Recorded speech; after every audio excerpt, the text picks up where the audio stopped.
Après 2 ans d'inéligibilité pour détournement de fonds publics lorsqu'il était député, en mars dernier, Jean-Christophe Lagarde a fait son retour en politique, en se faisant élire maire UDI de Drancy, en région parisienne.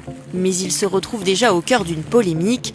L'opposition dénonce les écarts entre les indemnités versées aux élus. Nous demandons ainsi que votre 12e adjointe ne perçoive pas une indemnité aussi exponentielle qui, à notre sens, ne s'explique que par votre lien de filiation.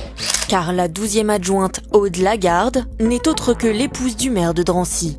Alors a-t-il favorisé sa femme par rapport aux autres adjoints et tout cela est-il légal ?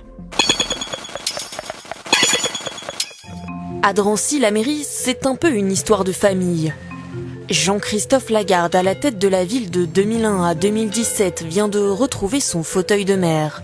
Il succède à Aude Lagarde, son épouse, maire de 2017 à 2026, et désormais 12e adjointe. Et selon ce tableau publié par la mairie, il a effectivement décidé de lui attribuer l'indemnité la plus élevée, après celle du premier adjoint. 4 785 € bruts par mois, c'est bien plus que les autres adjoints, et bien plus aussi que ce que prévoit normalement la loi. Pourtant, rien d'illégal ici, car le maire a le droit de dépasser le maximum prévu pour un adjoint, à condition que le montant total des indemnités susceptibles d'être allouées ne soit pas dépassé. Mais qu'en pensent les habitants ? Nous sommes allés leur poser la question. Ça peut choquer, mais pendant 8 ans où elle était maire de Drancy, elle a fait beaucoup de choses. Avec une équipe. J'allais dire, avec un accompagnement de tout le monde. Voilà. Pourquoi vous pensez qu'elle a des indemnités aussi importantes ?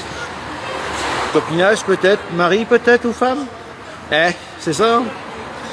Je vois pas ce que ça serait d'autre. Le maire a refusé de nous recevoir. Il nous renvoie à un article du Parisien où il explique ces écarts par le temps consacré par chaque adjoint et par les diplômes de son épouse.